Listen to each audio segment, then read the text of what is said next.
میں اپنے نبی کے کوچے میں چلتا ہی گیا ہی گیا۔ دکھ کی بات پتہ کیا؟ مانتے ہی امام ہیں، نبی کریم صلی اللہ علیہ وسلم کو بھی اماموں میں شامل کر لیا، چلو کر لیا، علی کو بھی کر لیا، انہی کی مان لو۔ نبی کریم صلی اللہ علیہ وسلم نے کہا جو اپنا گریبان پھاڑے، اپنے چہرے پہ تھپڑ مارے، نوحہ کرے، وویلا کرے، بین کرے، شور و گل کرے، کس کے اوپر؟ موت کے اوپر، مرگ کے اوپر، میت کے اوپر، افسوس کے اوپر، وہ میں محمد صلی اللہ علیہ وسلم کی امت میں سے نہیں ہم نے کرنا ہے۔ ہمیں حسین کا غم ہے، یہ بھی عجیب و غریب غم ہے۔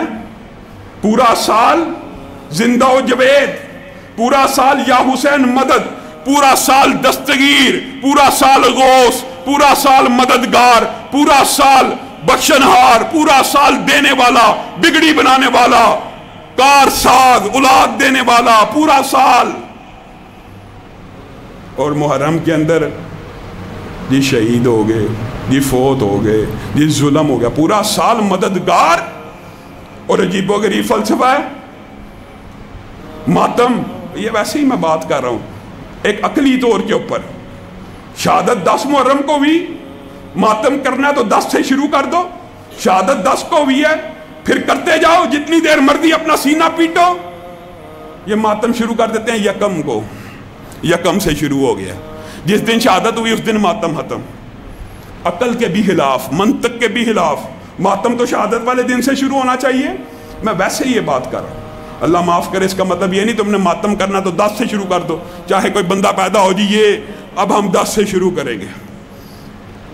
نبی کریم صلی اللہ علیہ وسلم نے کہا کل قیامت کے دن نوحہ کرنے والیوں کو، اس طرح گریبانوں کو چاک کرنے والیاں، چہروں پہ تھپڑ مارنے والیوں کو اللہ تعالیٰ تیزاب کے کرتے پہنائے گا، خارش اور گندک کے کرتے پہنائے گا۔ بتائیے نبی کریم صلی اللہ علیہ وسلم نے عام الحزن کا اعلان کیا تھا نا۔ نبی کریم نے کہا خدیجہ اور میرے چچا جس سال فوت ہو گئے ہیں یہ غم کا سال ہے، کہا تھا نا۔ کیا ماتم کیا؟ کیا نعوذ باللہ اپنے گال کے اوپر تھپڑ کو لگایا؟ کیا نعوذ باللہ اپنے سینے کے اوپر ہاتھوں کو مارا؟ نبی کریم تمہارے لیے نمونہ نہیں ہے؟ حضرت ابراہیم کی وفات کے اوپر نبی محترم کی آنکھوں سے پانی بہہ رہا ہے، صحابہ نے کہا کہیں یہ نوحے کی قسم تو نہیں؟ آقا آپ رو رہے ہیں؟ کہا ہاں یہ تو رحمت کے آنسو ہیں، یہ تو محبت کے آنسو ہیں، آنکھوں میں آ جاتے ہیں لیکن زبان سے وہی الفاظ ادا ہوں گے جس کی رب نے اجازت دی ہو یا جس سے میرا رب راضی ہو جائے۔ نبی کریم صلی اللہ علیہ وسلم نے کہا میت کے پاس آسمان سے 2 فرشتے نازل ہوتے ہیں، اور بعض روایات میں 2 کا ذکر نہیں ہے، فرشتے نازل ہوتے ہیں۔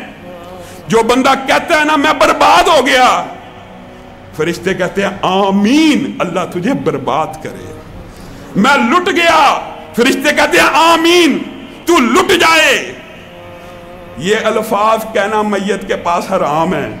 اور یہ نبی کریم صلی اللہ علیہ وسلم کی زندگی کے اندر جتنے لوگ فوت ہوئے ہیں، کیا نبی کریم نے کبھی ماتم کیا؟ آگے آؤ، چلو ہماری تو نہیں مانتے، صحابہ میں سے کسی نے نہیں کیا، کسی ایک صحابی نے تھپڑ مارا اپنے سینے کے اوپر۔ تم بلیڈ بچوں کو لے کے دیتے ہو خون غرابے کے لیے، بندہ مومن اور مسلم کے خون کے قطرے کی اہمیت تمہیں پتہ ہی نہیں ہے، تمہیں نہیں پتا۔ اللہ کی قسم بندہ ایماندار و مومن ہو، اس کے خون کے قطرے کی قدر و قیمت خانہ کعبہ کی حرمت سے بھی زیادہ ہے۔ تم بلیڈ مارو، جو مرضی کرو۔ حضرت علی نے کہا جس نے نوحے کے اندر، میں نہیں کہتا نہج البلاغہ تمہاری کتابوں کے اندر لکھا ہے، حضرت علی نے کہا جس نے نوحے کے اندر یعنی غم کی شدت کے اندر اپنی ران کو ہاتھ مارا، حالانکہ یہ ہاتھ مارنا کئی مرتبہ بے اختیاری سے ہو جاتا ہے، انسان کسی مشکل میں پھنسا ہو، انسان ایسے ہاتھ مار لیتا ہے اپنی ران کے اوپر۔ حضرت علی نے کہا جو غم کے موقع کے اوپر، نوحے کے موقع کے اوپر، ماتم کے طور کے اوپر اپنی ران پہ ہاتھ مارے گا، اس کا رسول اللہ صلی اللہ علیہ وسلم کی شریعت سے کوئی تعلق نہیں۔ کیا نبی محترم نے ہمیں یہ سکھایا؟ چلیں آگے آئیے، میں یہ چیلنج کرتا ہوں ان کے اماموں میں سے کسی ایک امام نے یہ کہا ہو کہ گالوں کو پیٹو، سینے کے اوپر تھپڑ لگاؤ، کپڑوں کو پھاڑو، کسی ایک امام کا یہ اپنے کا قول دکھا دے؟ نہیں، یہ خود ساختہ من گڑت فلسفے۔ میرے بھائیو، سوگ اسلام میں صرف 3 دن کا، ہر میت کے لیے سوگ صرف 3 دن کا ہے، کیونکہ یہ نظام دنیا ہے، ہم مسلمان ہیں، ہمارا عقیدہ یہ جو چلا گیا، یہ ایسی منزل پہ پہنچ گیا جہاں ہمارے سے ملنا ہے، ملاقات ہونی ہے، معاذ اللہ۔ ہمارا یہ عقیدہ تو نہیں کہ جو مر گیا وہ ختم ہی ہو گیا، ساری زندگی اب ملنا ہی نہیں۔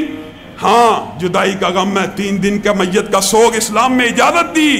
واحد ایک ہستی ہے، خامند، جو مر جائے تو اس کی بیوی کو کہا نہیں، تیرا سوگ 3 دن سے زیادہ ہونا چاہیے۔ اس کی وجوہات کچھ اور بھی ہیں، لیکن تیرا سوگ 4 ماہ 10 دن ہونا چاہیے۔ وجوہات بھی محدثین نے بیان کی ہیں۔ وجوہات یہ ہیں، ایک تو استبراء رحم ہو جائے، اگر پہلے خامند کی کوئی اولاد اس کے پیٹ میں ہے، نسب نامہ محفوظ ہو جائے۔ اگر بیوی کے لیے بھی صرف 3 دن سوگ ہوتا، چوتھے دن کسی اور سے شادی کرتی، بچہ پہلے خامند کا ہوتا، نسب نامے میں دوسرے خامند کا نام آ جاتا۔ یہ وجوہات بھی ہیں، لیکن واحد میت جس کے سوگ کی اجازت 4 ماہ 10 دن ہے، وہ خامند کی ہے۔ 1300 برس گزر گئے ہیں، 1300 برس میں مددگار ہیں، پالنہار ہیں، ہر وقت زندہ۔ تركت بضاعتي دنياي، تركت هواي